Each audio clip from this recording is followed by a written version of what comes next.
Գալուս Սահակյանն այն քչերից է եղել, որը 3 հանրապետականի գործադիր մարմնի նիստում կարիք չի ունեցել համոզելու Սերժ Սարգսյանին, որ հենց նա պիտի լինի Հայաստանի վարչապետը։ Համոզելու կարիք կլիներ այն դեպքում, երբ որ որոշակի քննարկումներ լինեին եւ այս քննարկումների ընթացքում որոշակի մտքեր արտանային։ Նոր բան ասելու կարիք չկար, ակնարկում է պարոն Սահակյանը, վարչապետի նրա թեկնածուն տեղյակ է Հայաստանի բոլոր խնդիրներից։ Պատգամավորից հետաքրքրվեցինք, երեկվա նիստում Սերժ Սարգսյանին տեղեկացրել են նրա օրոք 400 000-ի հասնող արտագաղթի, աղքատության եւ մի քանի անգամ աճած արտաքին պարտքի մասին։ Այս երեկվա նիստի ժամանակ չի եղել, բայց այդ ցուցանիշը վերագրել Սերժ Սարգսյանի գործունեությանը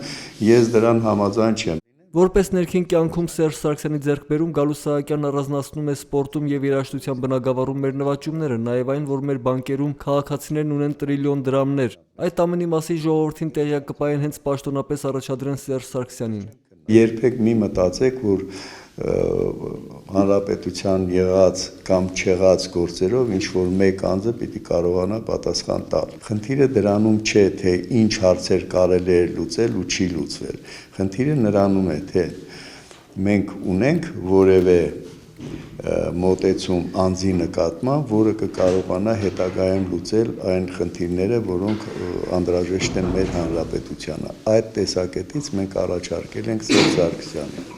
Պարոն Սահակյանն ավելի հեռու է գնում, վարչապետ շատերը կարող են դառնալ, Սերժ Սարգսյանն ընդունակ է ավելի մեծ գործերի, նա պետք է լինի մեր երկրի տերը։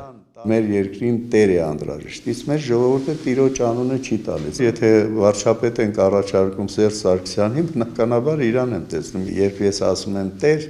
դա չի նշանակում, որ դա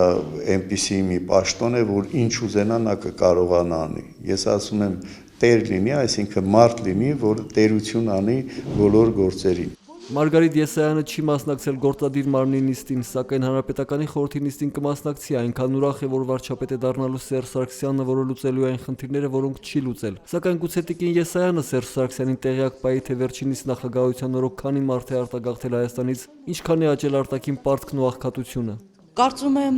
եւ կարիք կա եւ դրա անհրաժեշտությունը չկա, որովհետեւ այդ թվերին տիրապետում է Սերժ Սարգսյանը։